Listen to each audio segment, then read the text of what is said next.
Di masa Rasulullah Shallallahu Alaihi Wasallam, ada seorang lelaki yang rajin beribadah. Sholatnya lama, bacaan Qurannya panjang, puasa dan ibadah sunnahnya banyak. Para sahabat sampai kagum dan membicarakannya. Lelaki ini dikenal dengan nama Dzul Khuwaisirah dari Bani Tamim. Dia adalah seorang lelaki yang tampak sangat rajin beribadah. Namun Nabi Shallallahu Alaihi Wasallam menyebut, di wajahnya ada tanda dari setan. Kisah mengenai Dzul Khuwaisirah ini tercatat dalam beberapa kitab hadits sahih, terutama saat ia memprotes pembagian harta rampasan perang Hunain oleh Rasulullah Shallallahu Alaihi Wasallam. Dalam satu riwayat disebutkan, dari Abu Sa'id Al-Khudri radhiyallahu anhu, ia berkata, ketika kami bersama Rasulullah Shallallahu Alaihi Wasallam dan beliau sedang membagi ganimah, tiba-tiba datanglah seorang lelaki yang dikenal Dzul Khuwaisirah. Ia adalah seorang lelaki dari Bani Tamim. Dia mendatangi Rasulullah seraya berkata, wahai Rasulullah, berbuat adillah. Maka Rasulullah Shallallahu Alaihi Wasallam bersabda, celakalah engkau. Siapa lagi yang dapat berlaku adil jika aku sudah tidak adil? Sungguh celaka dan rugi jika aku tidak dapat berbuat adil. Lalu Umar berkata, wahai Rasulullah, izinkan aku memenggal lehernya. Rasulullah menjawab, biarkan dia. Sesungguhnya dia mempunyai pengikut, di mana mereka menganggap remeh sholat kalian, jika dibandingkan sholatnya mereka. Juga puasa kalian dibandingkan puasanya mereka. Mereka membaca Al-Quran, tetapi tidak melewati tenggorokan mereka. Mereka melesat keluar dari agama, seperti melesatnya anak panah dari buruannya. Hadits, riwayat Imam Bukhari. Dalam riwayat lain beliau Shallallahu Alaihi Wasallam bersabda, akan keluar dari keturunan orang ini, suatu kaum yang mereka itu ahli membaca Al-Quran. Namun bacaan tersebut tidak melewati tenggorokan mereka. Mereka melesat keluar dari agama, seperti melesatnya anak panah dari buruannya. Mereka membunuh ahlul Islam, dan membiarkan hidup ahlul Autsan, yakni orang kafir. Jika aku sempat mendapati mereka, akan kubunuh mereka dengan cara pembunuhan terhadap kaum Ad. Ibnul Jauzi dalam kitabnya mengomentari sosok pria ini. Beliau berkata, orang itu dikenal dengan nama Dzul Khuwaisirah At-Tamimi. Dia adalah Khawarij pertama dalam Islam.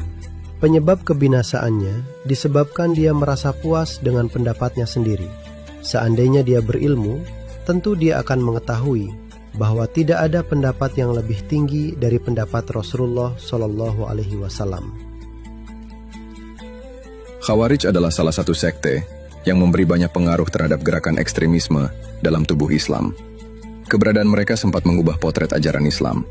Islam dengan ajaran rahmatan lil alamin tercoreng menjadi wajah yang intoleran dan penuh kebencian terhadap sesama Muslim.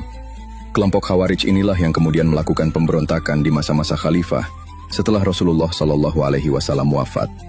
Pada masa Khalifah Abu Bakar As-Siddiq radhiyallahu anhu, muncul gerakan separatis yang dimotori oleh beberapa kalangan kabilah Arab. Mereka menyatakan murtad dari Islam.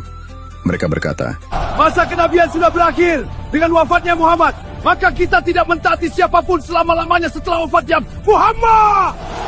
Kita akan melawan sampai akhir. Dan lainnya lagi menyatakan menolak untuk membayar zakat.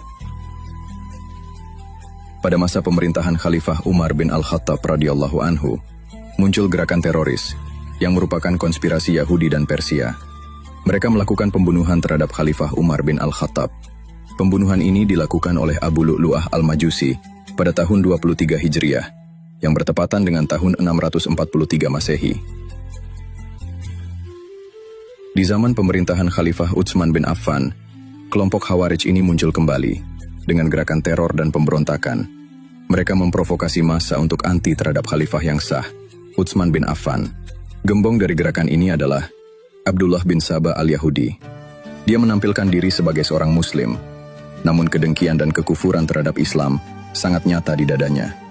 Khalifah Utsman bin Affan dikepung di rumahnya sendiri selama 40 hari.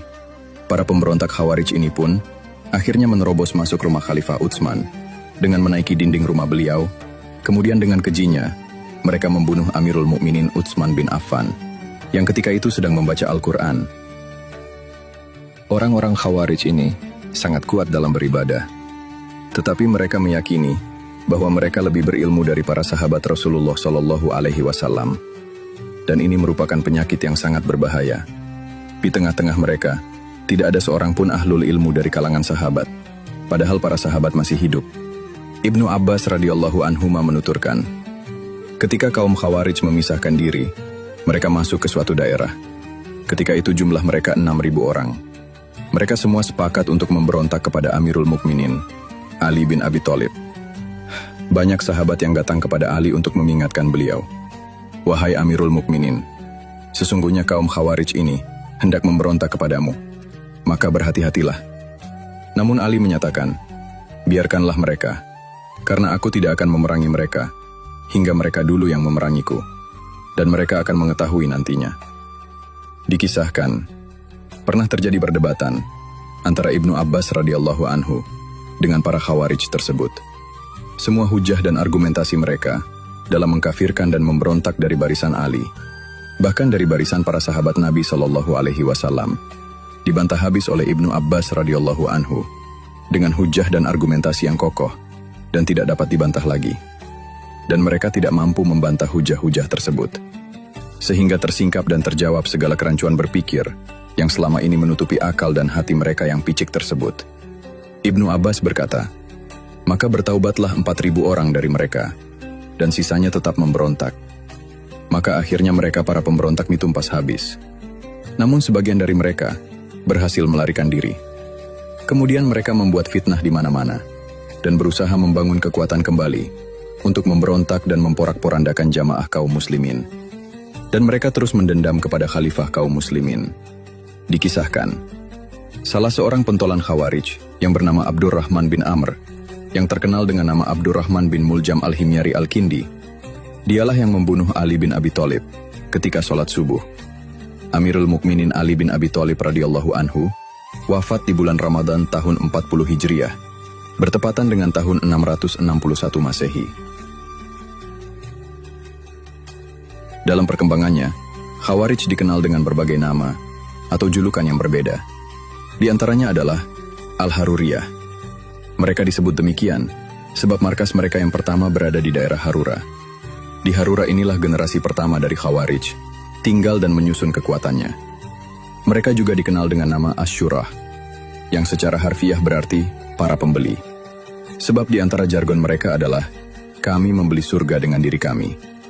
Selain itu juga ada julukan Al-Muhakkimah, sebab mereka mempunyai slogan, tak ada hukum kecuali milik Allah. Selain julukan yang netral dan bahkan sepintas terkesan positif ini, mereka juga dikenal dengan julukan Al-Marikah, yang berarti kelompok yang menjauh dari agama. Sebab keberadaan mereka selalu diidentikan dengan orang-orang yang oleh Nabi disebut menjauh dari agama, seperti melesatnya anak panah dari busurnya. Abul Hasan al-Asy'ari, Makalat al-Islamiyin, halaman 127-128.